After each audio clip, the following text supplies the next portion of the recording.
Yo! JD here, Limitless, and as you can see, we are back on Assetto Corsa here today, and this time we are driving the brand new Las Vegas circuit that will be coming into action next year in 2023, if I'm not mistaken.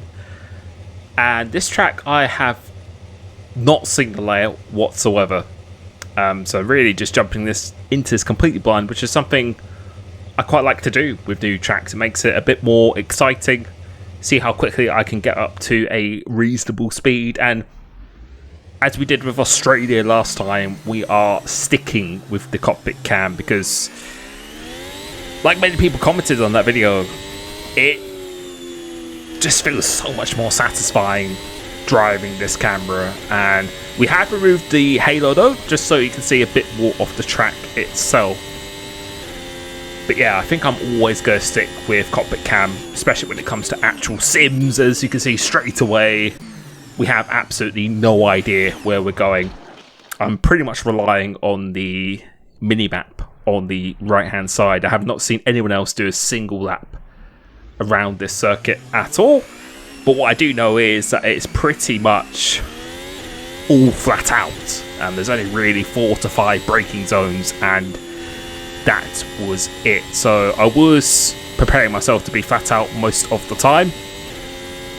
But yeah, as I was saying before, just driving in cockpit cam, you just feel so much more connected to the car. And also taking some feedback from what people commented as well about my wheel clipping with the full speed being too high, and you can see by the grain bar next to the throttle application that my wheel is no longer clipping, and it definitely feels much better than it did before as well. But yes, let's experience this track. And you can see just going down that straight, it's a pretty ridiculously long straight, and then followed by another very long straight.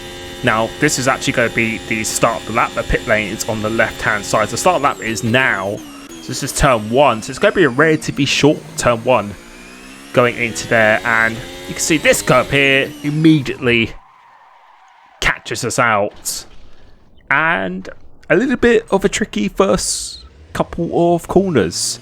And those are really the only corners on the track, which you will see throughout this relatively short video.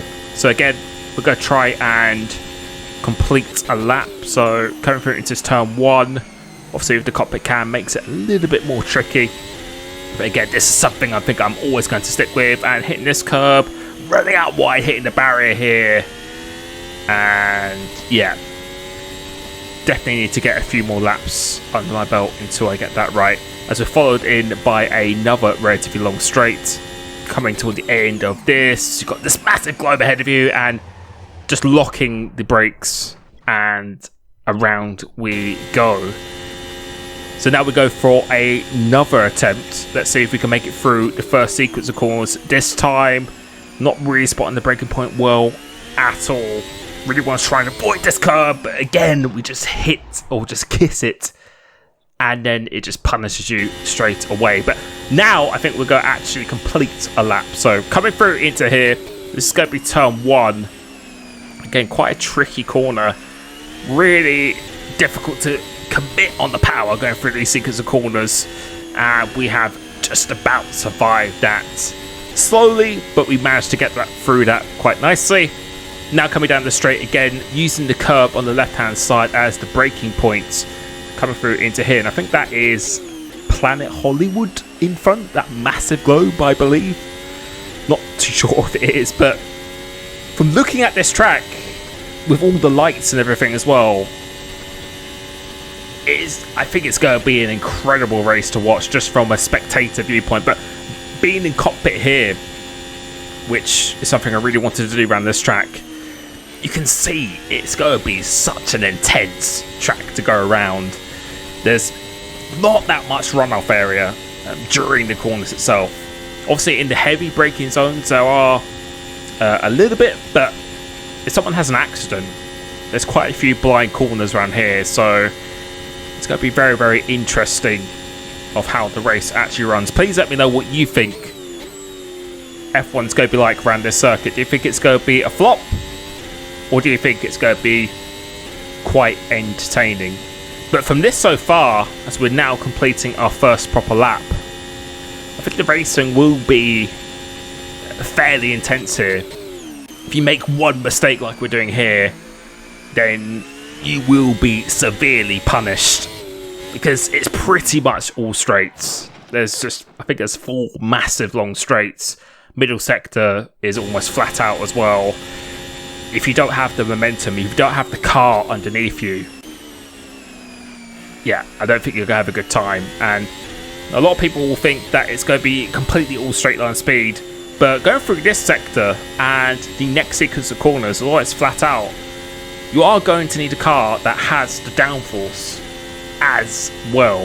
So it'll be interesting to see what direction teams do decide to go in, as we are slightly up, or half a second up on our lap so far. And yeah, I think from just being inside the cockpit, it's going to be a pretty incredible experience going down the Las Vegas Strip with all these lights around you. It's going to be almost a racing driver's dream to do that. It's just going to be absolutely insane, and I think quite scary through those blind sequence of corners where you can't see anything coming and you're going absolutely flat out. I think it's going to be very, very intense. And again, being on board this car in the cockpit really makes you appreciate what the drivers actually go through more. So this being on a video game, you do not have the fear factor, you don't have the G-force or anything at all, you don't have the consequences of what you have in real life. And yeah, I already respect the F1 drivers, but if this is what it's going to be looking like from the cockpit view, then yeah, my respect has just gone up even more. And yeah, I think that was almost enough of just running a normal setup. So yeah, we weren't running any particular setup at all. It was pretty much completely stock. So we're going to change our tyres to soft tyres now, go lower the fuel, and we've actually enabled the DRS and the ERS mapping, so we can actually change the battery mode to hot lap and then set it back to charging during the slow speed corners. So we're going to see how much faster we can actually go. I think we did I think it was a mid 29, low 29 that we did then. And yeah, let's see what we can do with this. So with a proper setup on a set of course, you can go quite a bit faster when you have a real setup on, sometimes even up to 5 or 6 seconds faster with a real setup. So now here, and you can see these 2 green lights, which you might see on the left of the rev counter, that's when the DRS is activated. And of course, this track is a mod in the game, which I will put down in the description. I think you can enable DRS on any part of the track, and there are no track limits at this stage. So you will probably see that green light activated quite often, and you can see it's actually activated going through this corner. So feeling a little bit brave coming through into here, and this corner before you go onto this absolutely massive straight is going to be an absolutely crucial corner for the drivers. But I do suspect that there will be probably at least 3 DRS zones around here, which is going to be, yeah, again, there's probably going to be a DRS zone here, and then maybe on the exit of this one as well, which I think you're going to see a lot of drivers repassing each other, and maybe a Leclerc Verstappen Jeddah kind of scenario again, where people are just trying to pick the right opportunity to use the DRS on the driver up ahead. So coming through into here, what was that? That was a 29.1. Let's see what we can do this time. So you can see DRS is activated, coming down through into here now, trying to spot the braking point. No real reference points at this moment in time, coming up through into here and taking quite a lot of speed, so definitely a lot more confident this time, and that was pretty nice, activating the hot lap mode here. And again, cockpit cam just makes it feel so much more intense. I actually did try a bit of T-Pod cam during this session, and you just don't get that sense of speed or satisfaction. So again, I really do hope that F1 Esports and other racing games, which I'm pretty sure other sim racing games already do, but especially the likes of F1 Esports, if they can sort out the cockpit cam and enable VR, things such as that properly, get it to the right configuration, I think it'd be amazing to see what is going on from the actual driver's perspective, even down to the eye tracking, like the Toby eye tracking. I think that would be absolutely incredible to see, and that would encourage people a lot more to use the cockpit cam. And I'm using this here, I kind of want to use it in the actual F1 games, but right now the cockpit cam just isn't as good as it is here. And like many people said before in my previous video, you'll probably need an ultra wide screen just so you can see the mirrors and everything such as that. Yeah, there'll be a few changes you'd probably need to make, as we've done a 27.8 here. So this is going to be my final and fastest lap that I did in the session. So 27.3 is what we did last time, 26.7 on this lap. So harvesting the ERS going through into here, picking up the throttle quite nicely, not completely flat out through that left just yet, and could have been a bit tighter through here, but again, when you have the wheel and the hands moving in front of you, it's very, very hard to see your spatial awareness around you. Now trying to spot the braking point as the curb starts here. We'll go slow in, fast out, go as close as you dare to the wall. And that was done pretty nicely, deactivating the DRS as we go into this completely flat out left, which is going to be ripping off the driver's necks. Now activating the DRS through into here, so cars have almost a bit of a moment here. We're going to turn off the hot lap and then try and get as good a run as possible, going down to the straight and using quite a bit more of the track. Don't think that was actually the fastest way through that corner.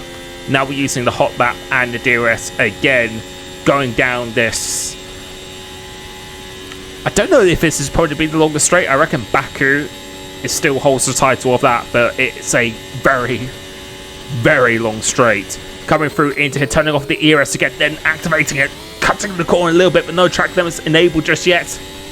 You can see we're 2 tenths up on this time, so this is going to be a 26.5 projected. The guy on what is this going to be? It's a 26.5, but again, don't really have a proper setup on board at all, where I think I could probably shave maybe 5 or so seconds more off this time, believe it or not, which is absolutely mental to say the least. But you can see we're continuing on for another lap, and it was going quite well into a certain point. So let's see how we do going through to here. Absolutely nailing this corner here. It's so satisfying when you get it right in cockpit cam. It just, yeah, it really, really does. So going through into here again, these corners are just all flat out, and it's just going to be insane. If someone crashes around the exit of this corner, that's what I mean. It could be maybe a little bit dangerous, but going through here, going a bit wide, and we decided to call it a day from there. So that is my experience of the Las Vegas circuit. Let me know what your thoughts are. Do you feel it's an intense track? How do you think real F1 will actually do around here next year? And thank you so much for supporting the videos. Make sure you check out the Bybit competition that I have in the description of this video. The first 100 people who sign up to that will be eligible for a prize at the end of the month. So thank you so much. Catch you very soon, and peace.